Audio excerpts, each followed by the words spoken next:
Well, it's fantastic to have everybody here joining us for the Digital Greenhouse's International Women's Day podcast. Today we're going to be talking about everything digital, everything female participation. We are thinking about the UN's theme for 2023 of digital, innovation and technology for gender equality, and considering what this means for Guernsey, where we're seeing development, where maybe we're looking for more opportunities and more support, and how we can consider what is potentially a digital gender gap that's creating an inequality. So we're joined today by three very willing victims for our podcast. So thank you very much for joining us. So we have Chiara Beebe, Ellen Armsden and Tonia Meakin. And I'm going to start by asking them each to just introduce themselves with a little bit of background to tell us where they're from and what they're currently doing. Chiara. So thanks for having me, firstly. So I'm Chiara. I am Vice President of Client Success at a company called MJ Hudson Quantitative Solutions, which is all a bit of a mouthful. What I do essentially is I'm responsible for the growth of our SaaS platform, so SaaS being software as a service. We're in the fintech and regtech space, so what we do is risk and regulatory risk reporting. And my role really is to bridge the gap between clients and their experience of that platform and understanding what they need to get out of it, and then working with the developers to make those improvements and ultimately grow the platform. Fantastic. Thank you. So thanks again for the invite. I am one of the three co-founders of a business called Crewdentials, which is a maritime software as a service business, which is looking after a significant amount of crew data. And so we're just sort of reimagining how personal data is managed in the maritime sector. My day-to-day role is all sorts really. So I look after the legal and the operations side of the business, but also work with my other two co-founders, one of which is very much sort of the software development, the other is the maritime, to sort of build and develop this platform and help with the customer onboarding. So very similar role to Chiara. Thank you. Tonia. So I'm actually a digital trainer and consultant, doing more of the training side of things, but do a tiny bit of consultancy as well, more to do with the structure of things like Teams and SharePoint. So I really focus around Microsoft training, but I do other training as well. So I have trained Google as well. I've been in IT for over 20 years now, so I've had lots of roles within that time, so I have been quite technical in the past, but I'm more of a people person, so the IT training's really good for me, a good fit, and it's been really good working at Resolution IT as well. And yeah, thank you very much for inviting me along today. Excellent, thank you. So we've got three people in quite varying roles, but within the sort of tech space. But interestingly, there was a recent report by Lloyds Banking Group that was saying that for the UK, despite making up half of the workforce, that we're still seeing a very small number of women take up roles in more of the technical space, in more digital. And I think saying around about 24% of those roles are actually made up by women, and 70% of our tech leaders are male.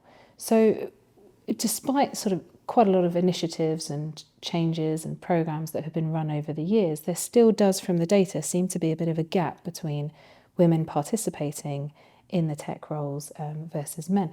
Do we have any thoughts about why that might be? Maybe Tonia, if I could start with you.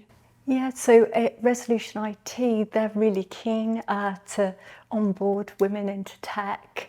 I think we did have a lady on our service desk. Unfortunately, she didn't stay.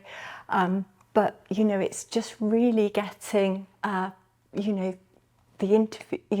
applicants, through. So not getting the applicants means they can't actually bring them on board. So yeah, it's a shame, really. And I think there is that gap because they're quite keen as well to bring people from college or from school at that early age and catch them, but there's not a lot of interest.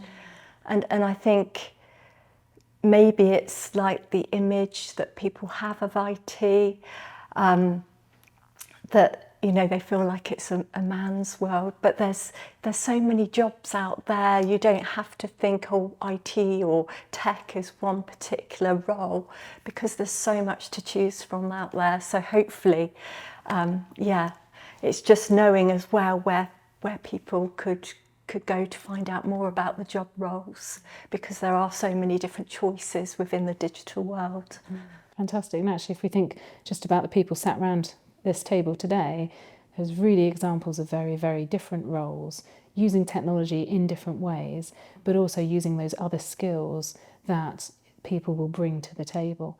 And so, you know, Chiara, bringing you in here with your experience, are you seeing sort of something that reflects the same challenges around women applying for roles, maybe around the being able to see other women in roles within the tech space? Yeah, I think that's definitely, as you were saying, like having that pipeline of new people who are interested in this is a huge thing. And I know I was doing a bit of research, and the statistics of the kind of drop off of the people at school that want to study like computer science and things like that.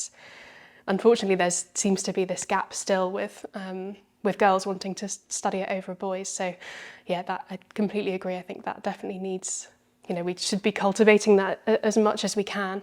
In terms of my workplace, I think I'm in an unusually fortunate position. Firstly, because it's fintech.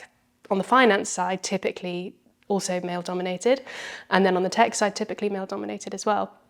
But actually, our team is 50-50, and we have offices here in Guernsey and also in Barcelona, where some of the more technical people, coders and developers are based, and there it's also 50-50. And I can't speak for him, and I wouldn't want to, but I don't know if it's a conscious choice by management. But there's, you know, I think particularly in Barcelona, let's say, where the pool is wider, then it's, you know, then you've got more applicants, and I think that's a very, like, you know, tech focused place for people to go to. Yeah, and in Guernsey, it's about seeing that opportunity and seeing the people in the roles that you would aspire to be in. I think I feel very empowered in this company to feel like there isn't that kind of hindrance to moving forward, because the way that we are already represented in the team is really positive in a way that if you were in an environment where it was mostly men, I think you would feel more cautious. So yeah, I think I'm in a unique position in that sense, and I think it makes a massive difference to my confidence and just feeling supported and not ever feeling like there is any difference in how any of us are treated or perceived. And do you think that sort of female participation, if we think about the island as a whole, we know from recent reports around the Women in Work Channel Island reports by PwC that our female participation in the workforce is lower than other jurisdictions. And I think they were saying that actually if we wanted to raise GDP quite significantly, we could do so by thinking about how we could incentivise or encourage more women into the workplace. And if we think particularly around these types of roles, and you've just mentioned a couple of things there within your existing business, what do you think is encouraging people to apply for those roles, encouraging them to stay within the organisation? It's very flexible. I think this will resonate with everybody, but we can work remotely where we need to. Hours, you know, I mean, typically we tend to all be online at a similar time, but we do have the flexibility to, you know, handle things when life gets in the way. You have to sort something out. So I think having that flexibility is probably the strongest thing, I think, for me personally, because I've only been working with this company for just over 2 years now, I think 2.5 years.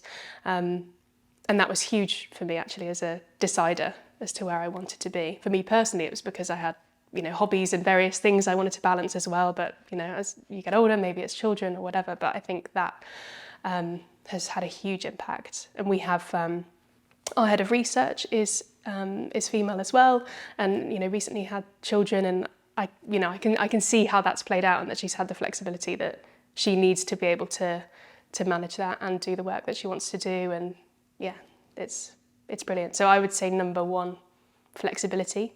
And then number two, once you get there, having a really inclusive and I guess kind of collegiate culture in a sense. It's very collaborative, and although we're growing fairly quickly, anyone feels that they can bring their ideas to the table. And actually, when we do have younger people joining, you want their ideas because they'll see something and go, oh, we could do that better. And we want to try and foster that kind of culture, because that's how you end up embracing technology and being able to do things more and more efficiently. It's feeling that you can speak up and say when if you're doing something repetitive. I've definitely experienced organisations before where it's, well, that's the status quo, that's just how it's done. And actually, because of the rate of change, we need to all feel empowered to say, actually, there's a bit of software that could do this thing that I'm doing manually, and then I'd have all this time to do the stuff that you hire me for and what I'm actually a specialist in. So, yeah. Fantastic. And Ellen, from a startup and now sort of scale-up business perspective, as a founder, how do you, some of these things that we're talking about here can be more challenging in those very early stages of business development. How do you think founders can think about their inclusive policies or put in structures in place that might encourage or incentivise more women to be involved? That's a good question. So yes, there are challenges being a startup, but actually some of those challenges we've managed to sort of flip on their head a little bit to be an advantage for us. So things like we're self-funded for the first couple of years and we've got some investment behind us, but we're sort of very careful with where we sort of commit to spending money. So actually having employees that are willing to work on a per hour basis has been absolutely brilliant for us, and we've managed to recruit a fair number of people on that basis. It's worked really well for the employees as well, which is really important for us because we don't want to be one of those places where it's sort of a 0 hours contract environment. So that's been brilliant for us, allowing them to work from wherever they want to. Has helped save a little bit on office space. We're about full on our office at the moment, which is lovely, but it's actually quite nice for people to feel like they're actually helping out by working from home 1 or 2 days a week, and as you say, the hours as well, whatever hours they want to work, and it's not typically a 9 to 5 because we've got a couple of people with children. So we'd turn those challenges into advantages for us, really. Mm. And we've touched on a couple of answers there around the challenges of maybe having primary carer responsibility, so whether for children or actually as we move into much more of a ageing demographic, that could be carer responsibility for older parents or relatives at home. One of the challenges that we've heard around recruiting for skills is also how we retain staff. So thinking about the retention of people coming back maybe after a career break, maybe a few months or maybe a couple of years, when we need to reskill those individuals, when we need to bring them back into the workplace. Tonia, have you got thoughts about how a company can approach supporting somebody that's coming in that's maybe seeing quite a fundamental change in the technology, maybe the platforms that they're using, the tools they're being expected to get their head around when they've maybe been out of the office for a year or 2 years? Yeah, it's amazing how quickly tech changes, and in a year, 2 years, it can, there can be an incredible change. So it's really important for that employer to offer some upskilling. It might be just small things, but the benefit to the company as well to help that employee be more productive as well is really important. So obviously we offer training courses which are either hands-on, like classroom-based courses, or we do remote training as well. But there's also lots of other training opportunities out there, like training videos and bits and pieces that people can use. And even if you're not yet back at work, sometimes just going through and having a look at what the latest videos are out there. Obviously in a lot of offices, Microsoft is one of the key products that people use. So, it's just knowing, what's maybe changed on Outlook, and, that will just give you that little bit more confidence with going back. Obviously, getting time to do that sometimes really difficult, but it's amazing what extra confidence. And you know, just thinking that you can't know everything as well, and even people who work in an office all the time. So you might have been off for 2 years, but you might have someone who's been in the office and they've not really progressed much either. So in comparison, you know, just feel confident if you can. You know, although you might have been out of the workplace, sometimes you can catch up quite quickly as long as you're keen to learn. I think that's the important thing, because you can get people who've been in the office and they just carry on doing things the same way they've always, you know, done them, really, and things do change, and you can use all these different software tools now to do things better, really, and more productively.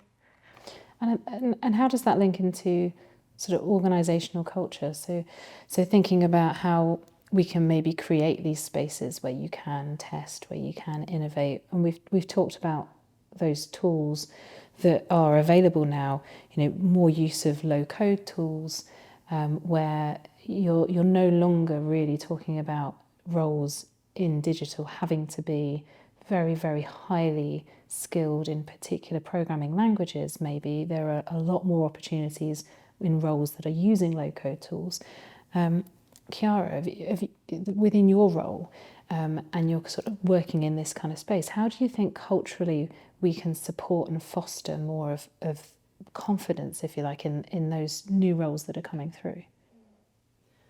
I guess in my role, we have to hand some very highly skilled coders, and the platform that we work on is all proprietary. So, but there's other elements, perhaps not actually related to the business that we do, where I'll see kind of moments where for operational efficiency and things like that we can improve. So things like CRM and like project management tools and things like that. So not necessarily to do with the tech product that we offer.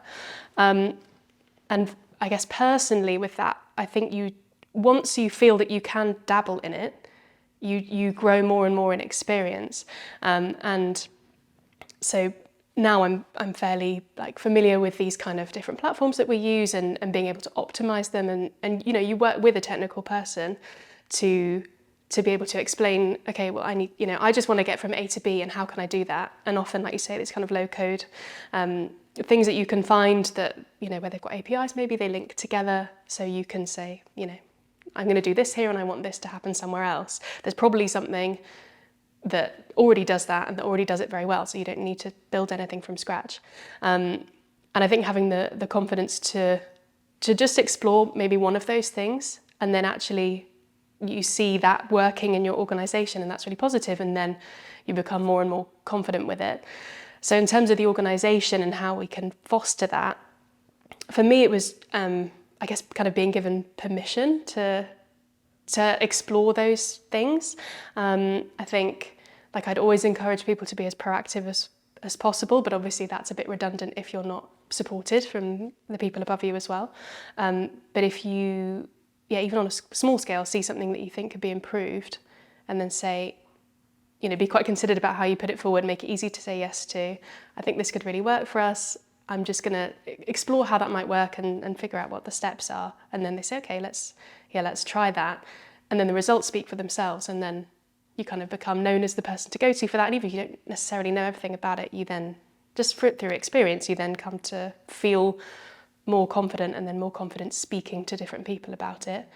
And then it grows from there. Obviously, you want to have the technical skills and do the training and everything else, you know, around that. But I think confidence and being given the chance to try something is huge. So if organisations can encourage that kind of thinking and exploring, then I think that's a really good starting point. And Ellen, from a Guernsey perspective, we're talking about quite a few different types of skills here, both digital skills, but also much more around sort of confidence, empowerment, particularly in consideration to women in work and bringing both sort of young people through as a pipeline, but also women returning from work. How do you think, from a Guernsey perspective, we could encourage and support more people, more women to come into those roles or to return into work? Yeah, I think we take it in sort of two different stages. I think in terms of getting more young women into these roles, I think it's a combination of many things, one of which is starting at school level. We're fortunate to have the PwC Hive Hackers programme in Guernsey, which I've seen, it's actually my son went through, and hopefully they'll roll it out to my daughter who's slightly older, is that it's given the kids the sense of fun and confidence to sort of start playing with sort of a scratch and a little bit of coding. And when you went to the presentation at the end of their term, there was no difference in terms of what the boys are doing and the girls are doing. So that's wonderful and brilliant at sort of ages 9, 10. It's how we foster that to continue, that these STEM subjects are accessible and exciting for girls. And I think part of that is not just looking at the kind of the pure computer science or digital coding and the programming languages and things, but it's actually being able to identify an idea, identify a problem, and then actually work with the people that have got the skills to be able to translate that into a solution. And I think that maybe in terms of getting women back into work is if a culture of an organisation has got a sort of you've got a voice from day one, and everybody can actually bring something to the table. I think that's really important. As you were saying, Chiara, about encouraging people to find problems to start with in their day-to-day of what they're doing. And instead of accepting that there's one way of doing it, continuing with that, knowing that you've got the voice from day one to be able to go forward and suggest something and dabble in a little bit of, the Power Automate or other sort of Microsoft tools or other ones available. But I think that's a really important part of encouraging women back into the world, not just in pure digital roles, but all roles I think now are going to have a digital element. Obviously we've got a vast amount of AI solutions coming through, and I don't think anybody's expected to understand how they work or build anything similar to these AI products, but it's knowing that I can continue to be a lawyer or an accountant or any role, but how to use those digital solutions and tools to be able to do those jobs to the best of our ability and efficiency. So thinking for challenges for the future, we're seeing right now some quite significant leaps around technology. So the Gen AI piece is something that is very much in the media at the moment. We know that this is coming rapidly into a whole range of jobs, not just digital roles, but right across a whole range of sectors. So, Tonia, what are you seeing as the technical solutions that are coming down the line, and how that might impact around people's skills? Yeah, so there's obviously this big change with AI now, so that's kind of coming through. I don't think it's started making a huge impact yet, but I think it will do very, very soon. And I think it's really important just to be inquisitive, because of course even if you've been to university, how do they keep up with the curriculum for IT? So you're never going to be 100% knowing everything, but if you've got that kind of inquisitive personality, just keep looking into things, hopefully that's going to help you through and give you the confidence that you need. Because things are changing really. And this speed of change and quite significant jump that we're starting to see around tech, do we feel that that's going to have quite a significant impact on women, Chiara? I think, the very first question that you asked is why do we have this gap? I think there's a lot of research that's been done to say that actually typically men will apply for a job even if they meet, I can't remember the exact percentage, but let's say 60% of the criteria, whereas women will wait until they meet 90% of the criteria. So I think that's important to mention. And particularly as you say, the rate of change with these things, it's going to be so difficult for anyone to to meet 100% of these things when, you know, things are changing so quickly. So the requirements of that role a year from now will be different. So actually that curiosity and willingness to learn and adapt is maybe more important than or you know, equally important as the skills that you come into it with. So yeah, I would say, I guess for any women listening, pretend you're a man sometimes and just go for something that feels a bit, you know, like that you feel a bit out of your comfort zone with, and actually, yeah, more likely than not, you'll have the skills that they're looking for. We were talking about Guernsey specifically, and obviously it's, you know, it's a bit more niche and there's more kind of specialised opportunities here. And it may be that you don't meet 100% of what a company needs, but you know, everyone offers so much that there'll be parts of that are essential, and then there'll be other things that you can bring to it. I'm sure when I interviewed for the job I'm in, probably about 50% of it aligns with what I do now, and actually the rest, you know, you find the synergies and you find the things that you're curious about and things that you're naturally good at, and then, you know, you have the flexibility to develop in that way. So I think it's, you know, it's on the interviewees and the applicants to go for it and sell yourself, even if you're not 100% of what's written down. You know, you're 100% of you, and maybe 50% of that looks like it does on the job spec, but you know, everything is valuable. And then from the company's perspective, you know, being open to, which I think probably most are actually, to you know, figuring out where your gaps are and how, you know, this person is really going to be valuable to you, and then you know, you upskill, you know, you stay curious, you keep learning. Yeah, I think that's the way forward. And Ellen, as a founder, how do you see this sort of approach of the challenges of these new skills and the change, or the speed of change that we're seeing around technology at the moment?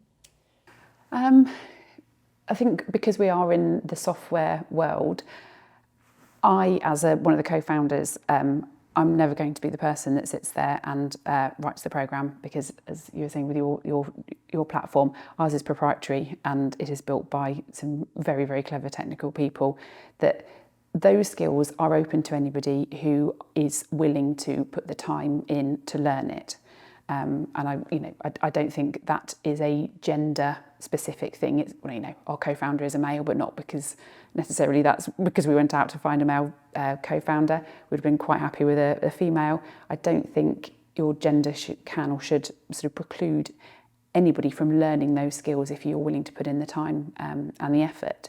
But I think what I'm learning is that you don't actually have to be entirely technical or digital to come up with solutions and be able to communicate those to the people that can translate that into programming language. And that's certainly the dynamic that we have at our business. We're very fortunate that we're all pretty good at communicating, and we've known each other long enough to know kind of what we're trying to get at, and sort of working towards this common aim. So I think it's actually about knowing that there is a better way of doing something, knowing what the problem is, and then being able to sort of discuss with somebody how to translate that into a sort of a programme. So some really interesting points that are being raised today, and I think we could probably sit around and discuss this for another few hours. But wanting to wrap up and draw together, it does sound as though really a lot of what we've talked about today has been around culture within businesses, has been about empowerment, probably is as much as it has been about actually technical skills, or even more so is around empowering particularly our young women, but our returnees to work as well, to experiment, to take some risks, to continue to upskill, and hopefully be within an organisational culture that wants to hear those new ideas about how tools can be brought in, how productivity in other areas can be improved by utilising technology, but in an environment where it is about being able to take risks and experiment and learn. Thank you very much to the three of you for joining us for the conversation today. It's been really insightful, really interesting, and we look forward to following up with you again in the future about where this might go as we move forwards. Thank you. Thank you.